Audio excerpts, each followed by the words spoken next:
Dominus meus, Deus meus. Caros filhos, estamos em meio a esta celebração, em meio à oitava da Páscoa, em meio a grandes celebrações, exultações de alegria, e num dia que é expressivo, Domingo da Misericórdia, proclamado por São João Paulo II. Mas eu vos pergunto, o que é misericórdia? É muito fácil ficar falando misericórdia, misericórdia, misericórdia, e nem sequer saber o que é misericórdia. É muito fácil falar, mas não saber o que é, não saber como buscar. É muito conveniente, às vezes, falar uma palavra com um significado superficial e avulso, e que não condiz com a realidade. Para nós, misericórdia, às vezes, é uma coisa tão etérea, e o grande risco que nós cometemos é ter o pior dos erros. Santo Afonso Maria de Ligório, em um dos seus escritos, ele coloca o dito mais duro sobre a misericórdia. Ele fala palavras mais duras sobre esta realidade. E o que ele diz? Muitos vão para o inferno por causa da misericórdia, porque por não saberem o que é, não buscam. E poderia se dizer: ah, padre, mas por que não sabem? Porque não querem saber. É tão expressiva a misericórdia nos evangelhos, em meio aos escritos dos santos, mas se continua a ignorar o que é a misericórdia. E qual é o pior? O pior ato contra a misericórdia são as pessoas que acham que Deus é um tirano e ainda chamam isso de misericórdia. Ah, padre, eu não acho que Deus é tirano, não. Não sou assim, não. Em geral, quem diz isso é quem mais pensa. Como eu posso pensar que Deus é tirano, padre? Tem gente que já vai acelerando o processo e diz: não, padre, Deus é tão bom, Deus é todo amor, Deus quer me salvar, então eu vou para o céu. Espera lá, Deus é bom? Sim, Deus é a bondade. Deus é todo misericórdia? Sim, Deus é a misericórdia. Deus é o amor. Deus quer te salvar? Sim. Mas isso não significa que você vai ser salvo e que você vai para o céu. Quem apressa já está dizendo: Deus é o tirano. Daquele filme, Meu Malvado Favorito, tem gente que coloca Deus é o meu tirano favorito.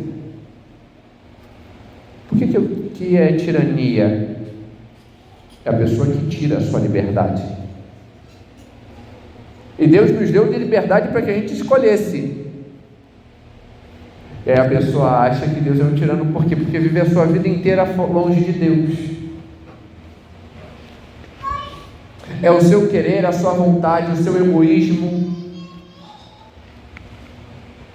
Em casa, uma pessoa extremamente estúpida. É um cavalo com a esposa. É extremamente grosseira com o esposo, com os filhos.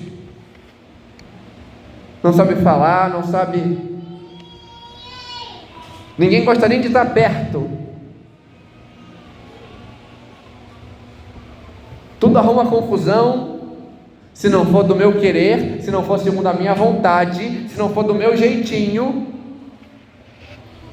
É uma pessoa extremamente desobediente porque não obedece os pais. No emprego é só dor de cabeça porque o patrão fala, não obedece. Na igreja não obedece o coordenador, não obedece o padre, não obedece. É sempre, não, é o eu quero, eu vou deixar isso aqui porque a pessoa vai viver a vida inteira longe de Deus. Porque tem gente que acha que só porque veio esquentar o banco da igreja está salvo. Eu posso não seguir a Deus e estar sentado nos bancos. E aí, depois de viver uma vida inteira longe de Deus, chafurdado não é o pecado, não querendo conversão, eu chego lá em cima e acho assim, Deus vai virar para mim e vai falar assim, estou pouco me lixando porque você escolheu, tá bom, filha? Quero nem saber o que você escolheu, filhinho. Eu vou te colocar debaixo do meu braço. Se você escolher para o inferno, o problema é seu. Eu quero que você vá para o céu. Eu não quero que você me diga nada. Você vai para onde eu quero e acabou. Mas Deus não é tirano. Isso não é misericórdia.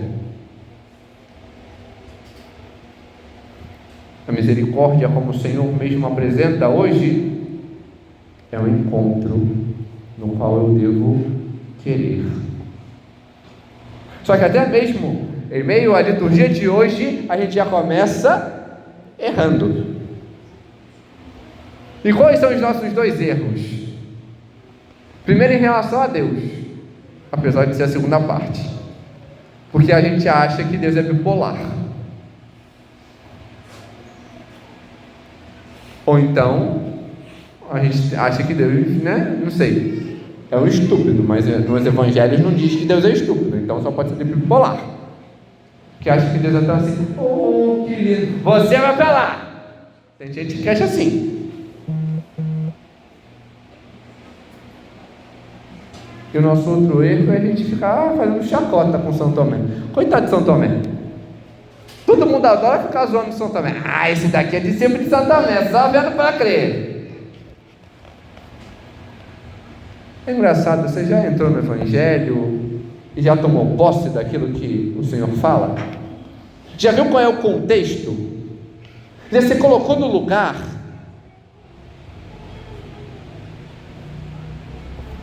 Porque é muito engraçado a gente ficar falando de São Tomé e a gente ser muito pior. E qual é o contexto de São Tomé? São Tomé vinha acompanhando Jesus, 3 anos ouvindo, aprendendo, vendo o Senhor curar, vendo Ele passar no meio de todo mundo e nunca ser preso nem nada. Olha que alegria, pô, o cara é 10, né? Pô, é meu mestre, cara, aqui ó. Veio de Jericó, curando um monte de gente, uma multidão. Chega em Betfagé, pega um burrinho, entra de modo triunfante em Jerusalém, cura um monte de gente, se dá num ato tão íntimo e profundo. Mas logo depois vê o seu mestre ser preso, humilhado, cuspido, escarrado, zombado, humilhado, esbofeteado, julgado injustamente, tratado como o pior de todos, flagelado ao ponto de não conseguir nem ser reconhecido, abandonado por todos. E diante da dor, do sofrimento, do medo, até por ele, Tomé, ele vê de longe o seu Senhor, o seu mestre, ser morto. Essa é a realidade de Tomé, é esse o contexto que se está falando. E aí, em meio à dor, você pode gostar de ficar com todo mundo junto, mas tem gente que quer ficar recolhido na sua e afastado. Tomé estava se sentindo o pior e o mais humilhante de todos. Não queria nem chegar perto, porque não sabia se os outros tinham abandonado ou não.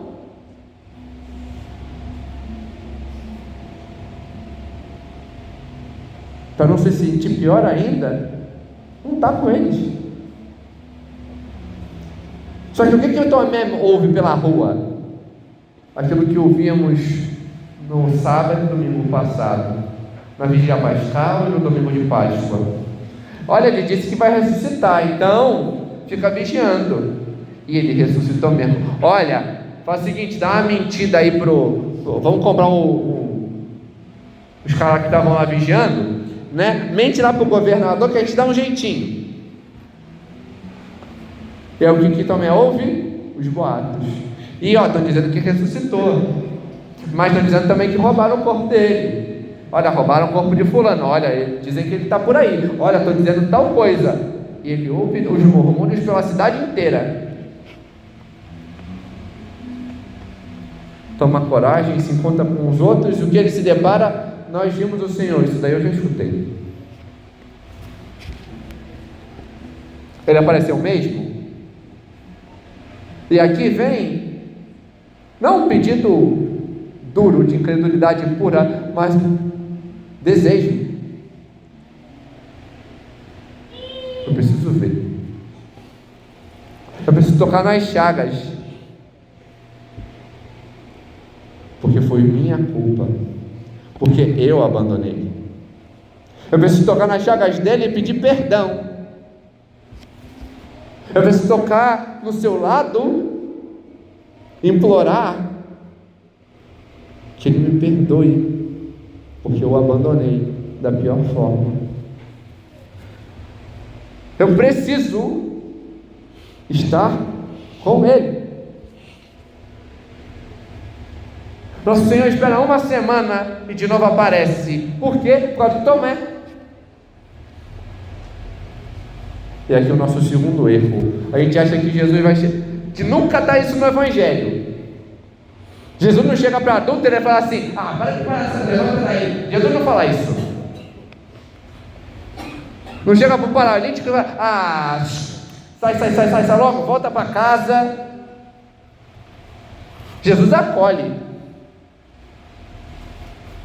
Aí esse mesmo Jesus que acolhe, você acha que ele vai chegar para todo mundo e falar assim: para de palhaçada, para de chorar aí, levanta, aprende a crer.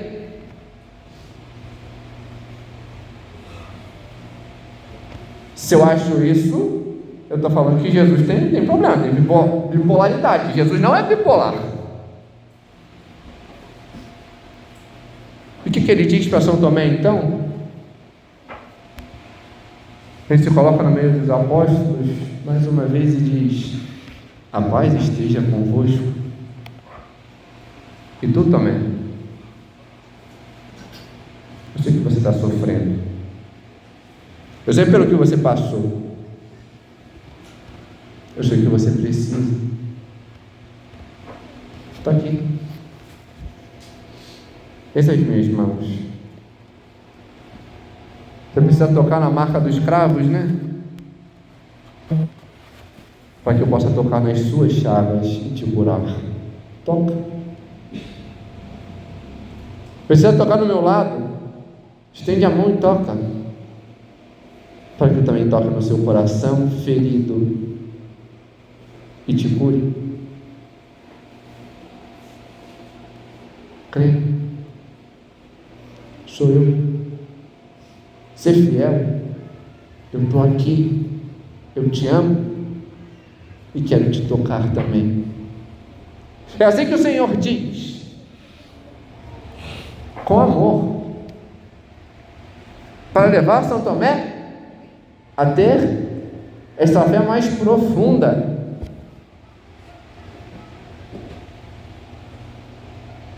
E olha o que vemos.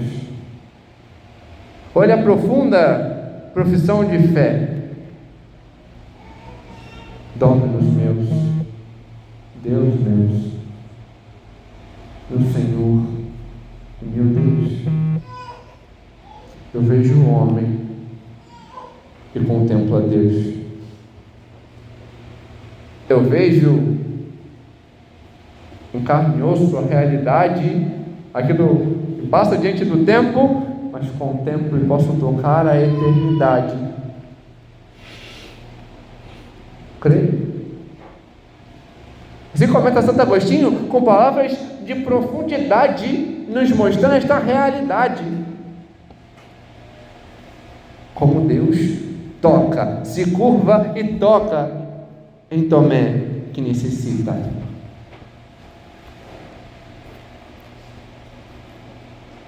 E aqui vemos essa mudança. Mas e nós? Nós por vezes somos iguaizinhos. Diante das nossas feridas, porque minha mãe me dava atenção em casa, porque meu pai não ligava para mim, porque tem briga, porque tem isso, porque tem aquilo, porque meu pai me ficava me ensinando a mentir, porque pai ensina a mentir. Como? Olha, diz que eu não estou. Você está chancelando. Filho, seja um mentiroso como eu. Diz que eu não estou. Vou te ensinar a mentir, ó. Vai lá. Assim que começa. Aí começa a ferir. Então eu vou ver para crer. Se eu não for pego, se alguém me chamar atenção, se Deus não me mostrar. Em casa é só mandando. Então na igreja é só mandando. Na rua é só brigando. No meu trabalho é só brigando. Eu posso, eu faço, eu quero. E é só eu. Eu não me abro à misericórdia de Deus. São Tomé, ele queria ver Deus. Se abriu para ver Deus. Por isso Deus foi para ele. Deus vem também sempre a nós, mas nós não vemos porque nós não queremos. E aqui se volta às mesmas palavras duras de Santo Afonso. Muitos vão para o inferno por causa da misericórdia. Porque por não saberem, não quererem saber, não buscam. Padre, e onde se expressa a misericórdia de Deus? O Senhor já falou. A primeira leitura e o Evangelho. Os dois evangelhos, os dois sinais, os dois sacramentos do amor e da misericórdia de Deus, os quais a gente, por vezes, deixa de lado, ignora, não busca. Primeiro no Evangelho, sacramento da confissão: a quem perdoardes os pecados. Padre, então é só a gente chegar e o padre tem que perdoar, né? Não. Quem perdoardes serão perdoados, quem não perdoardes não serão perdoados. Se você não mostra um pingo de contrição, o padre, por pior que mais doa nele, tem que dizer: não dá, filho. Você não quer mudar? E quando acontece isso? Primeiro, na pior época do ano para a confissão, onde o padre geralmente tem que dominar mais severamente o irascível. A pior coisa que inventaram: mutirão de confissão. Por quê? Porque para essa desgraça porque vocês não buscam a graça. Começando porque vocês acham: tem que ir, não é uma vez por ano. É frequente. Você vai esperar um ano Quando você tem a possibilidade de se confessar todo dia, se necessário, então você não sabe o que é misericórdia e você não busca misericórdia. Ah, padre, mas eu não vejo pecado em mim. Então é sinal de que você não está rezando direito. É sinal que você não faz um exame de consciência minimamente decente. É sinal que você não conhece a Deus, que você não faz ideia do que é pecado. O nome disso é descaso. E aqui, de modo taxativo, está as palavras de Santo Afonso: muitos vão para o inferno porque não conhecem, porque não querem conhecer. E como eu posso conhecer? Querendo. Eu pego um bom exame de consciência e vou: isso aqui é pecado? E como é que eu entendo isso aqui? Padre, tem isso daqui? Como é que é isso aqui? Eu vou no catecismo? Tem isso daqui, né? Eu não entendi. É assim que se aprende. Mas se eu não busco, e assim vai se fazendo descaso com a misericórdia e se afastando de Deus. E aí é um descaso ainda maior com a misericórdia que a gente vê na primeira leitura. Qual o sacramento que a gente vê na primeira leitura? A descrição da missa, segundo a estrutura do tempo apostólico, que também é nossa, só que mais formulada. Eram fiéis e assíduos na doutrina dos apóstolos, na comunhão fraterna, na Fratio Panis, que é o nome primitivo da missa, na fração do pão e nas orações. E aí você que não se confessa, que não tem descaso, tem problema não, é Deus que está se entregando. Aí você vai lá e comunga em pecado. São Paulo só vira para você e diz: quem comunga em pecado, comunga a sua própria condenação. Tecla SAP, você pede para o inferno. Padre, logo no domingo da misericórdia, estou falando assim? Sim. Porque é o domingo onde eu preciso acordar para saber que eu necessito de Deus, que eu preciso mudar e me deixar querer abrir para estar com Ele. Porque se eu não me abro à misericórdia, se eu não me abro a este encontro, se eu não me abro a estar com o Senhor, se eu não busco mudar, então para mim Deus é um tirano. Mas a minha cara vai quebrar quando eu chegar lá e ver que Deus não é assim. E padre, o que eu preciso fazer então para mudar de vida? Respondo com as mesmas palavras de São Tomás de Aquino para sua irmã, quando ela quase que pediu um tratado teológico, perguntando: o que eu preciso para ser santo? O que eu preciso para me converter? O que eu preciso para que eu seja diferente? O tratado, em uma palavra: querer.